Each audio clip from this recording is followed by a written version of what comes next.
సమాజం దృష్టిలో కూడా నీకు అంత విలువ లేకపోయి ఉండొచ్చు, కానీ నిన్ను నిర్మించిన సృష్టికర్త దృష్టిలో మాత్రం నువ్వు చాలా విలువైన వ్యక్తివి, చాలా విలువైన పాత్ర.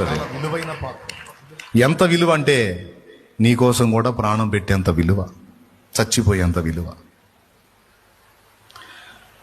చెప్పు, నీకోసం చచ్చిపోలేదా? మరి నువ్వు అనుకుంటున్నావుగా నాకే విలువ లేదు, నాది ఒక బతుకేనా, వాళ్ళు చూడు ఎట్టున్నారో వీళ్ళు చూడు ఎట్టున్నారు, నా బతుకు జడా చీనా జీవితం శానా అనుకుంటున్నావుగా, చాలాసార్లు తిట్టుకున్నావుగా, సణుక్కున్నావుగా. మరి నీకోసం చచ్చిపోయాడు లేదా? మరి విలువ లేనివాడు అయితే ఎందుకు చచ్చిపోయాడు నీకోసం? విలువ లేని దానివైతే నీకోసం ఎందుకు చచ్చిపోయాడమ్మా? నా దగ్గర డబ్బులు లేవు, అన్ని అప్పులు, నన్ను అవమానంగా మాట్లాడుతున్నారు, నా బతుకు నా బతుకు అంటున్నావు కదా, విలువ లేని దాని అంటున్నావు కదా, విలువ లేనివాడు అంటున్నావు కదా, మరి ఎందుకు చచ్చిపోయాడు?